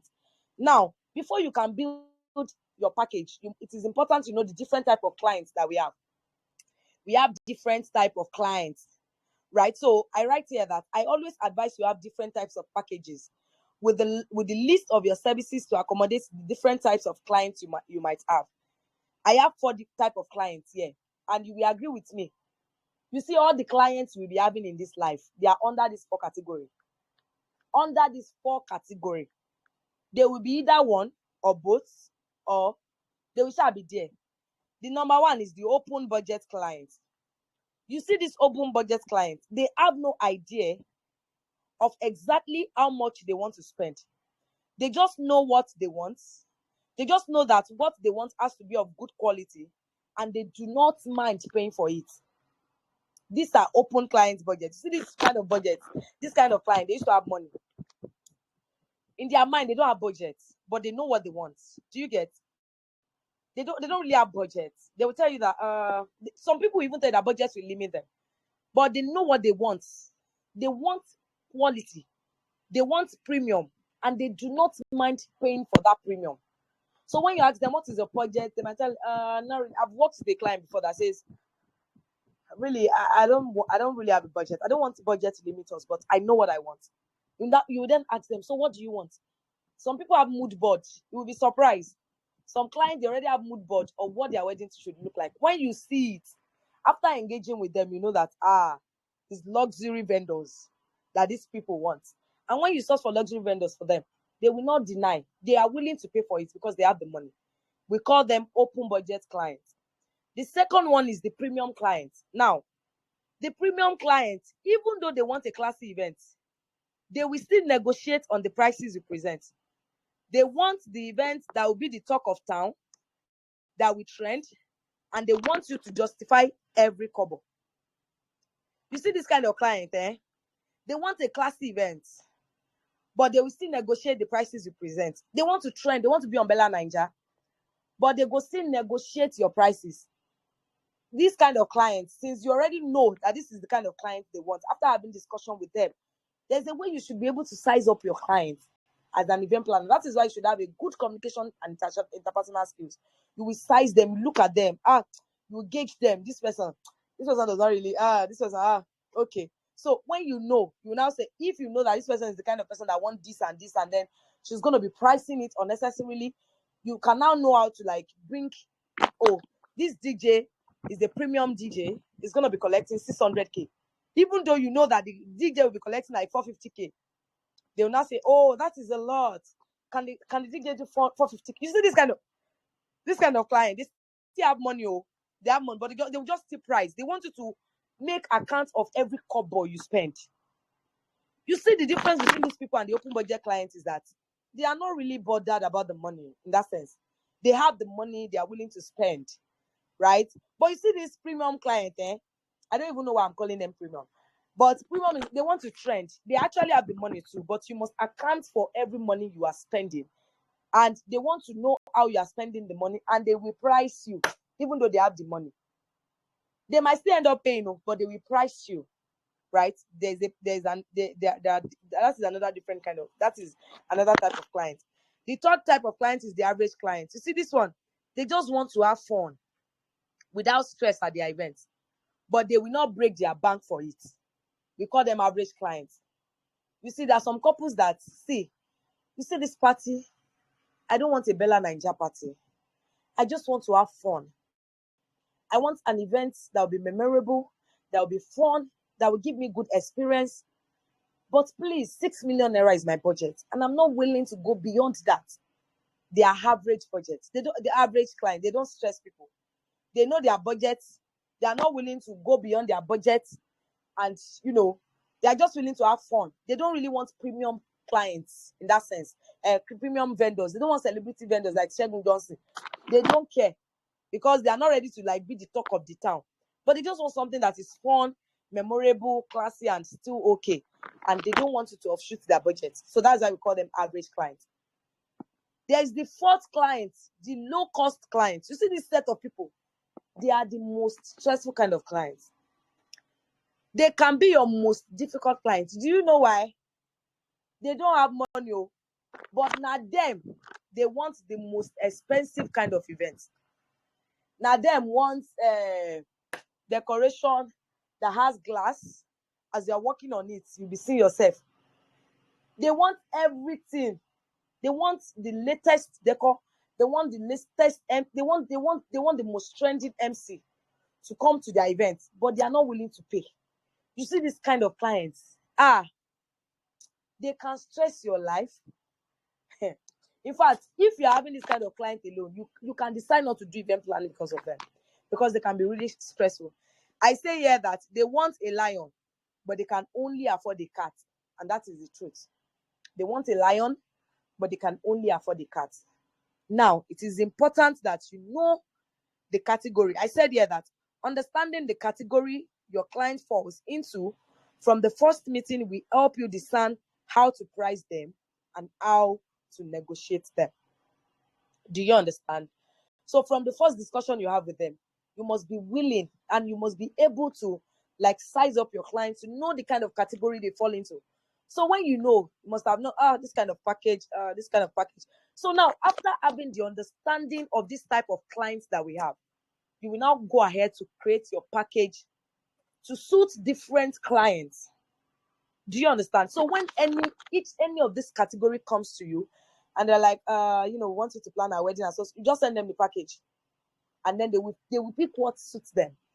And that is because you're already familiar with the different kind of category that we have. I will share my package with you so that you will see what my package looks like, so that you have an idea of what. Now this is just a template. Doesn't necessarily mean that you have to charge lesser or you have to charge higher. No, it's just a template, right? So let me see.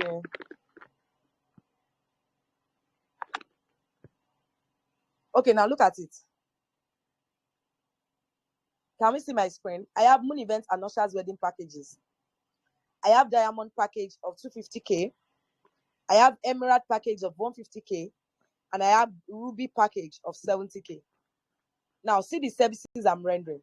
For diamond package, I'm doing event consultation, event conceptualization and team development, vendor sourcing, vendor recommendation, vendor management, venue, location scouting, virtual meetings, service bid. I might not be able to read everything. Floor mapping, logo creation, and table tags. So in my money, out of that 250, I'll still be the one to create logo for you and do table tag, right? Event day coordination. I will pay coordinators from the money. Vendors meeting planning and management, event coordinators and bride assistants, right? Budget building and control, provision of experience and well-trained ushers and bouncers. I will be the one to book ushers and bouncers for you from the money, right? Creating event timeline, creating production schedule, guest management, VIP. Do you see event timeline now? Creating event timeline, creating production schedule, guest management, VIP management. That is my first package, diamond package. I now have 150 package, emerald package, event consultation, vendor sourcing, vendor recommendation, vendor management, venue scouting, virtual meeting, service bid and contract, form mapping, event day coordination, event coordinators. I'm still giving the 150 package, event coordinators and bright assistants, right? Vendors meeting planning, management, building budget. But if you notice, this first package, I'm providing them experienced and well-trained ushers and bouncers.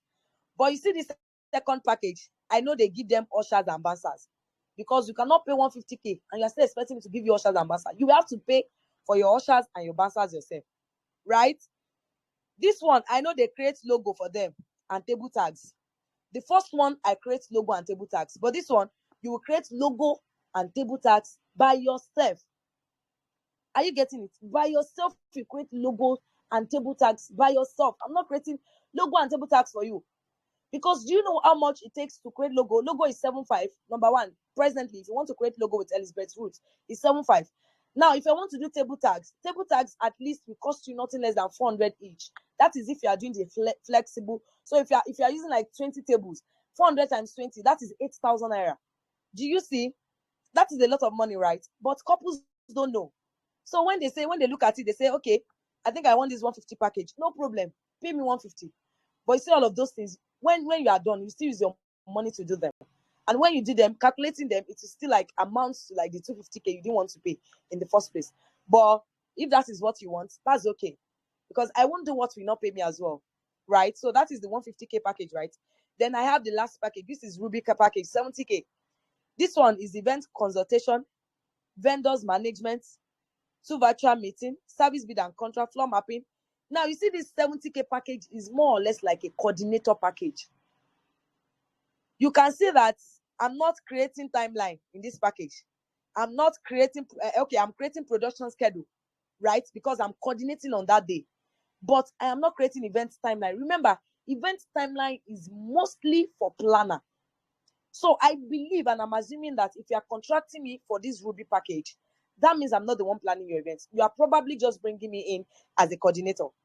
So what I will just do is I will consult, event consultation. What that means is that you give me a run through of the things you've been able to plan, the things you've been able to put in place. Then you will give me the contact of the vendors that you have reached out to.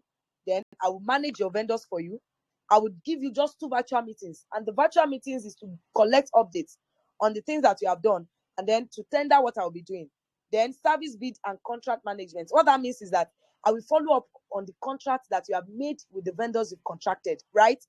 Then floor mapping. What is floor mapping? Floor mapping is actually a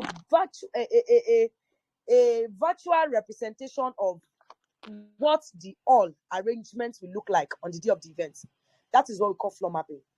So floor mapping is like a rough sketch of what the hall will look like. Now, if I give you a floor mapping of a hall as an event coordinator, if I create a floor mapping of an event for you, in that floor mapping, even though you've not been to the event hall before, if you can take that floor mapping and go to the event on the day of the event, you can tell where the DJ will be, where the DJ will set up, where the live band will set up, where the caterer will set up, where the cocktail and mocktail will set up. That is what floor mapping is all about. So floor mapping is just a rough sketch of what the hall looks like, and then I will put the necessary vendors in the drawing, right? So I will put like, okay, how will I explain this now? I want to make sure you get floor map, because floor mapping is really important. Floor mapping is what gives you like a physical or virtual representation of what the hall looks like in a rough sketch or a paper sketch.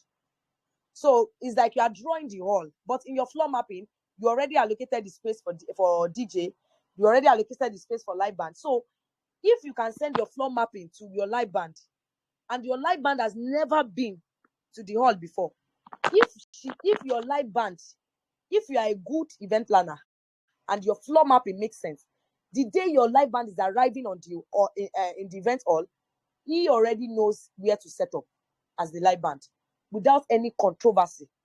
That even when you are not there, every vendor already set up at their right places because of the floor mapping, right? So I'm going to be doing that for them too, right? I'm going to be doing event day coordination. I'm going to be supplying them with coordinators, right? Then the coordination will not be more than 2, maybe just 1 or 2 people, because I cannot spare too much out of the money they are paying me. Then vendors meeting and create production schedule, guest management, VIP management. Do you see? This is what a wedding package looks like. I think we will most likely be ending tonight. But before we go, let me talk to you about, I promise you I'm going to tell you the list of vendors for social events. All the vendors you ever need for social events, I will tell you the list. But let's talk about vendor management, and that is where we'll be ending tonight's training. We are meant to converge by 8:20, so we have just 2 minutes left to do this. And I want to ensure that we are really done before, at max 8:20. Who is a vendor? A vendor is a person or business that supplies goods or services to a company. Another term for a vendor is, a vendor is someone that supplies goods and services for a company or for an event. So your decorator, your baker, your caterer, they are vendors. So your photographer, your videographer, your makeup artist, your hairstylist, we call them vendors, right? So that is who a vendor is. Vendor sourcing means, now we have what we call vendor sourcing. Vendor sourcing means that you will look for professional vendors within your client's budget. and given brief, right? Do you see what I said earlier? If you are sourcing for vendor, always put your client's budget in mind. So a brief is a detailed description of the expected services required of your vendor. Now, we call it invoice now these days. If you reach out to a vendor as a professional event planner, I'm saying this now. You see, we've been talking for 2 hours, right? And I'm really taking my time. See the way I'm talking passionately. Because I'm really hoping that even after this event, you can really start out as an event planner. I can tell you for free that you can. Because really, I just give you a run through of what event planning is all about. This is like what people learn for months. And I'm not capping. Serious, that's the truth. Now, look at it. There's something we call invoice. Invoice is when you reach out to a vendor, right? And then a vendor already told you that this is how much he or she charges. I charge 20K, I charge 30K. If a vendor charges 30K for an event, or maybe a hairstylist charges 30K for an event, and your client already agreed that okay, you can contract the vendor. Let me say photography, 400K, and your client already agreed that you can contract the vendor. You will now go back to the vendor and tell the vendor to give you invoice. Do you know what invoice is or brief? It is now a detailed description of what the photographer is expected to deliver on the day of the event. Now, you must know that as well. It is part of vendors management, right? So examples of vendors for social events. Now I'm rushing. Look at the examples of vendors. We have number one, venue manager. We have decorator or lightning. There are some people does decoration and lightning together. Example is Sammy Infinity Decor. But there are some decorators that they only do decoration, they don't do lightning. So sometimes we have decorator vendor, we have lightning vendor. We have caterer, finger foods, right? You know what finger foods are? You small chops, asun, and all these, they are finger foods. Drinks, cocktail and mocktail, heruyawo, outfit, accessories, music, DJ and band, audio visuals, videography and photography. Events compare, we call them alaga. Renters, right? People that be renting chairs, tables. For adventure, you are doing like an outdoor event. You are not using a hall, and you need chairs and tables. So renters, hotel and accommodation for your couples. In my own company and in my boss's company as well, we are the one in charge of our couples hotel and accommodation. They book their hotel in the name of our company. So we sign out. So any friend that is coming and is finding it difficult to enter the hall or enter the hotel, they call us. Hello, Moon Events, please. We are the hotel. My friends are at the hotel and they want to check in. And then the hall will call me. I will call the hall. Hello, please. I reserve room 205 or 206 for the people that just arrived. Check them in. We do that. So hotel and accommodation, entertainment, cakes and dessert. Entertainment includes games booths. Do you know photo booths? You know 360 booths. Yeah, that's entertainment. There's a vendor for it as well. There are vendors for it. Cakes and desserts, ushers and coordinators, bouncers and security. So these are like the examples of vendors you will ever need for social events. And on this note, I'm going to be ending tonight's training session. Wow. How was the session for you? Can I still take question? I don't know if I can, but I think we need to. Okay, is there an app for the floor mapping and is that picture? Okay, let me try to was get. awesome. It was awesome, right? Oh, God. Please give me all the feedback I need. See, I feel like fainting. I've been talking for 2 hours. I'm so tired. So give me the energy, the feedback. I need to hear it. Oh,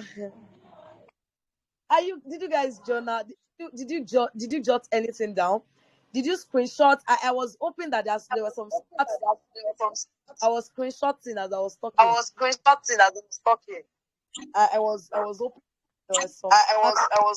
there were some stats. Yeah, so that I will have a template. Come on, I don't give it. Very interesting, right? I'm so glad you learned. Took the screenshot. I know. I did make screen record. Don't worry, there's a recording of this. Don't worry, there's a recording of this. But we will be But uploading. we will be uploading. I'm having feedback. I'm having feedback. Okay. Okay. Okay, can we hear me now? Okay, fine. So there will be a recording of this session and we'll be up. You want to be like me in the future? So honored. Okay, so I'll be there will be recording of this session on our YouTube channel. So we are recording everything. Don't worry, all of the sessions. So for adventure, you are done with event planner. You want to catch up with the replay of CV writing. Don't worry, we got you right. So all you need to do is just go to our YouTube. We'll be uploading. Maybe I can't assure you. Maybe today, tomorrow, but don't leave the group page at all, so that we'll be updating you. So we upload all the sessions on our YouTube. You can go watch, replay as many. If you want to start your own business and you just need, how can I go about it? I'm confused. You can quickly go and watch the replay, right? Catch up with the replay. If you want to check a template of how my package looks like or how the production schedule, catch up with the replay, right? See, you can always come to me if you need help. And that is one thing this training is offering you. Is like you just have like a free access of mentorship to me, even if you are starting your event planning business. And I'm not capping and I'm not kidding. Like, I'm serious about that. So if you want to start and you need a guide, you can always come to me. I am willing to help as many as possible that are really willing to start their career as an event planner. And I'll just do that for you. So guys, thank you so much for coming. I love you. You wrote 19 pages. My God. You guys, you really came to suck me tonight. And I'm so happy that I really poured out. I mean, I love it. I give you so much joy. Okay, guys, so 19 pages. Wow. That's still surprising, but I love that. Okay, so this is what we're gonna do. We go back to the general page for our LinkedIn optimizations training. So we join the general page for our LinkedIn. Don't go, please. Join the LinkedIn optimization training, and there will still giveaway. We have giveaway. We have an offer for people. So please go to the general page. Let's join for LinkedIn optimization training. After which, you see all this energy now. How you can really compensate me for this energy and everything is, after the session tonight, we will unlock the WhatsApp community page. So we want you to like bombard the page with all of the good messages. Like, I enjoyed the session, it was powerful. Give sincere feedback, because we would love to actually have a feedback of the conference, right? We put a lot into this conference, so we want to see your feedback.